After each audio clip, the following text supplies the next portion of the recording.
Hey guys, எல்லாம் எப்படி இருக்கீங்க? நல்லா இருப்பீங்கன்னு நினைக்கிறேன். ஃபர்ஸ்ட் ஆஃப் ஆல் உங்களுக்கு ஒரு பெரிய தேங்க்யூ. எனக்கு இத்தனை நாளாக ரொம்ப சப்போர்ட் பண்ணதுக்கு ரொம்ப நன்றி. வழக்கம் போல் இன்றைக்கி ஒரு நல்ல டாப்பிக்கோடு தான் வந்திருக்கோம். வளன்னு பேசாமல் நம்ம வீடியோக்குள்ளே போயிடலாம். இன்றைக்கி என்ன டாபிக்னா டைப்ஸ் ஆஃப் ஷேரிங்கன் பாகம் 2.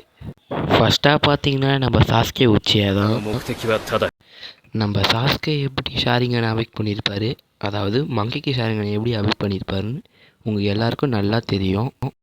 சரி, நம்ம அடுத்ததாக பார்க்க போகிறது யாருன்னா இட்டாச்சி உச்சியா. இவர் யாருன்னு உங்கள் எல்லாருக்கும் நல்லா தெரியும். இதுக்கு முன்னாடி பார்த்தோம்ல சாஸ்கே உச்சியா, அவரோட அண்ணன் தான் இவர். இவர் எப்படி ஷேரிங்கனை அவாய்ட் பண்ணியிருப்பாருன்னா ஷீஃபி உச்சியான்னு ஃபுல் வீடியோ டிஸ்கிரிப்ஷனில் இருக்குது, மறக்காமல் போய் பாருங்கள்.